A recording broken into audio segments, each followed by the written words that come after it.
Hello everyone and welcome back to another video with On Point Politics, and today we're going to be looking at the latest forecast for the 2024 presidential election.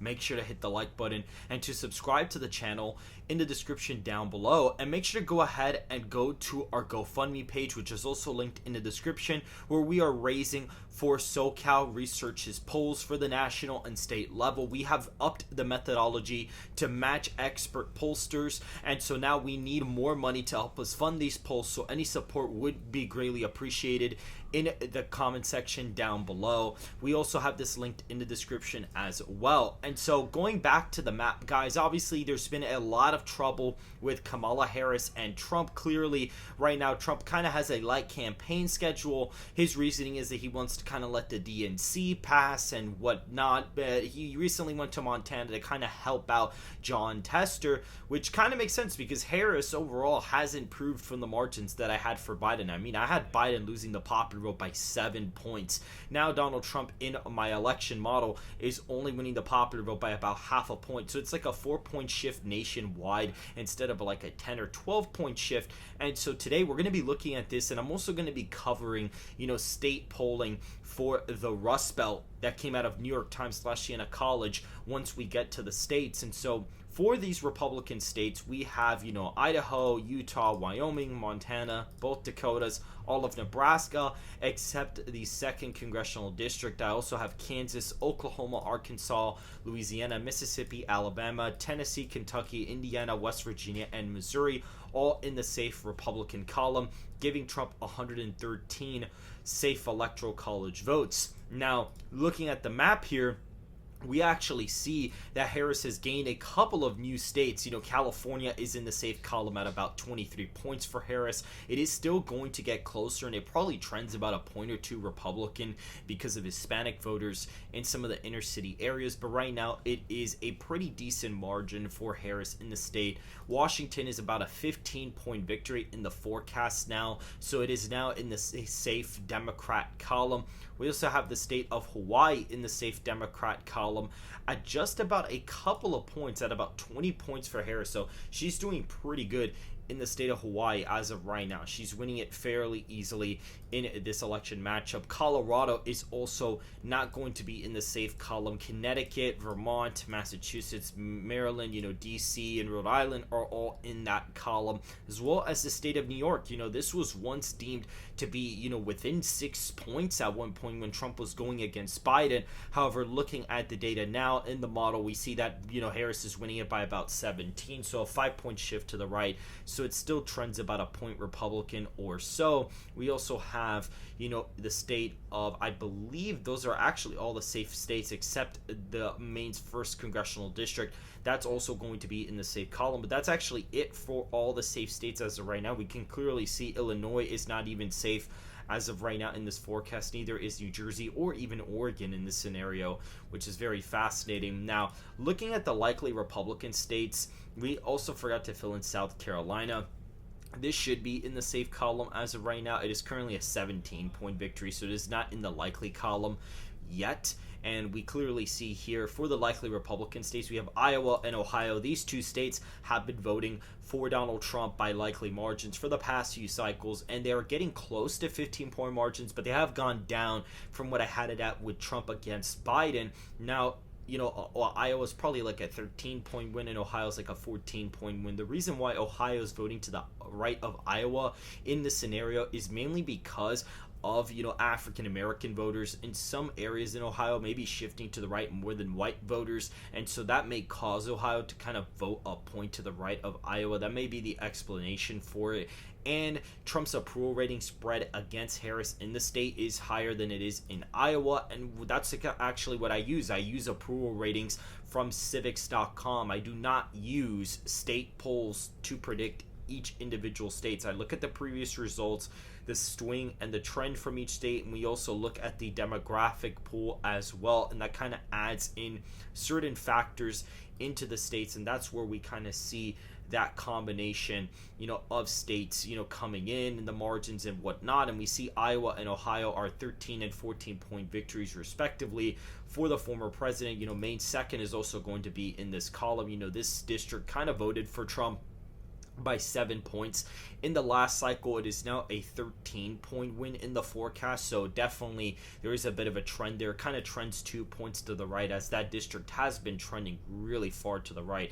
North Carolina is also going to be R+5 in this scenario. We clearly see here that it is a 5-point victory for the former president in this forecast. I mean, he won it by a point last time, and the state really hasn't been trending anywhere per se. It's been very stagnant for the past 12 years, and so a 4-point shift to the right nationally and a 5-point win wouldn't be that unrealistic. So we clearly see, even comparing state trends to what my forecast has, it seems to be pretty accurate in that sense. State of Florida is about a 9-point victory in my forecast, as well as the state of Texas. So they are now below the 10-point threshold in each individual state here. And the state of Florida is interesting because Harris, the polls have gotten closer here. I think Trump still wins Miami-Dade by a couple points here, but overall the state margin has gone down from about 15 points. But we have seen reporting that the early mail-in voting is looking interesting, as Democrats are actually underperforming 2022. Republicans are ahead in the statewide vote for the primaries.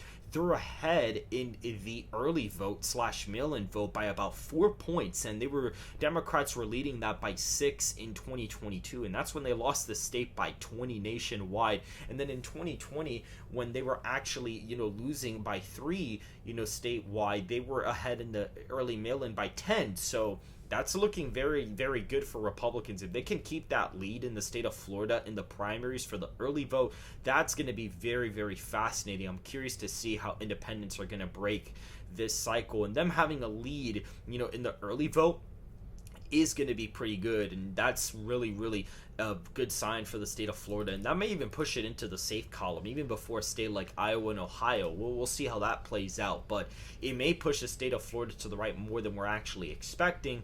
Looking at Alaska, that is going to be in the likely column as well at 14 points for Donald Trump. This state has been trending to the left massively, and right now in this forecast, it actually doesn't really trend to the left per se, because it was about a 10-point victory in the last election, and now it would be a 14-point win with the nationwide popular vote shifting by about 4 points to the right, and so that's why you're kind of seeing that unfold there.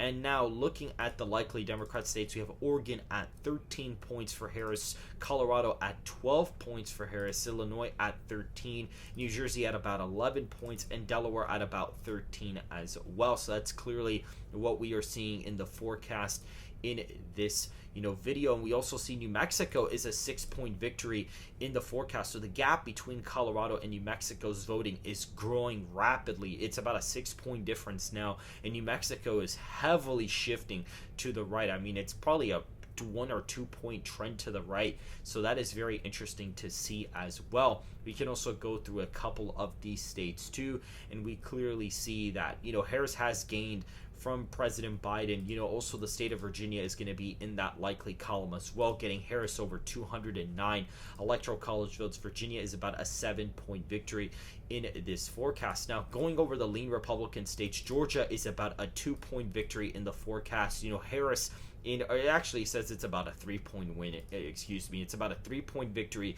Harris in the favorables is tied with Trump in civics, but with the historical voting patterns of the state, the fact that she's not leading that aggregate by that much kind of tells me that more than likely it is actually apparent to me that she's probably still going to lose the state. Now, it is probably going to be below a 5-point victory. That's not a question, but that's kind of where the state is right now. The state of Arizona is also in the 3-point column, as well as the state of Nevada. So they are all voting lean Republican in this video. And we also have the Rust Belt. Now, what's very interesting is that we had new polling, and people were very concerned because they're like, whoa, this is not good, because Harris is leading by 4 in all of these states. Now, what's very interesting is, okay, you see Harris is leading by about 5 in this poll, which is pretty ridiculous, including third parties.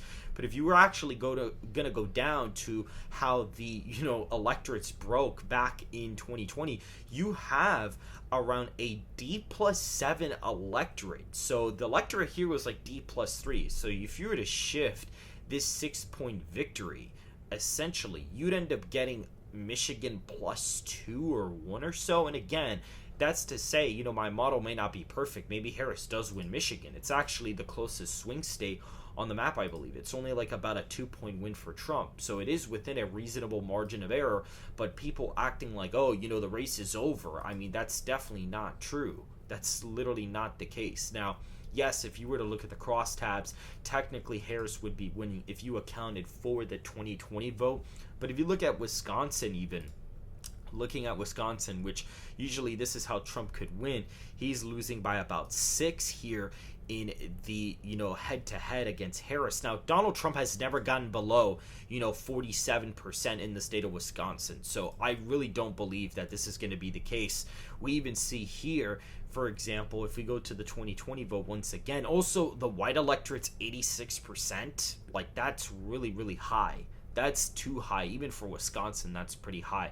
And we actually look here, what's very interesting is that Biden in the sample against Donald Trump for 2020 leads by 8 points, and the state was practically a tie. So if you were to basically get that and kind of adjust for like an error, Trump would actually be winning the state by about 2, which is not that far off from what I have. I mean, Trump is right now is winning by 4 points in my forecast, so that puts the state in the lean Republican column, with Pennsylvania at 4 points as well, Michigan at 2. But clearly, even if you look at the crosstabs, he's still winning if you adjust for the 2020 sample. And even looking here, Harris again up by only 2 points with third parties. And if you were to look at the 2020 sample, you clearly see that Joe Biden leads it by 5, and he only won the state by 1 point. And so if you were to shift that by 4 points, you'd also have Pennsylvania by about 2. So maybe Michigan does go to Harris. I mean, it's not impossible. It is the closest swing state in my model, and if the polling gets better for her, you could see the state of Michigan possibly go into her column. But I really doubt as of right now that she's going to win the state of Michigan. White working class voters do not like Harris, and so that may actually affect her. She's going to probably do better in some suburban counties around Detroit, do better in the WOW counties, and maybe some suburbs outside Philadelphia. But when it comes to rural white voters and even some inner city voters, she's probably not going to perform well with those people. And looking at the other lean states, Minnesota at around 3 points, Nebraska second at 2 to 3, Maine at large at about 4 points, and New Hampshire at about 2 to 3 points as well. So Harris kind of goes out there and wins all those deep blue states, not by as much that Biden did, but definitely by somewhat of a decent amount in this forecast. And so the former president still up 312 electoral votes to Harris's 226. He ends up outperforming the aggregate roughly or so by about 1.4%, which is similar to the 2016 national error. So I'm definitely still confident that the former president is still winning the election. I mean, he's up in all the swing states by more than 2 points, so that's pretty impressive. And he's winning Wisconsin and Pennsylvania by about 4, so they definitely do trend to the right by about half a point or even a point or so. So that's kind of what we're looking at in this forecast. But again, clearly with Biden, Trump was going to win an electoral college landslide, and I still stand by that claim. There's a reason why they kicked him out. They knew he was going to lose bad, but now that the whole apparatus is behind Harris, she's kind of had a little bit of a honeymoon period. But the fact that she isn't even leading my forecast in a honeymoon period is still pretty bad. So that's pretty much it for this video, guys. If you guys did enjoy, make sure to hit the like button and to subscribe for more content just like this. And I will see you guys in my next video.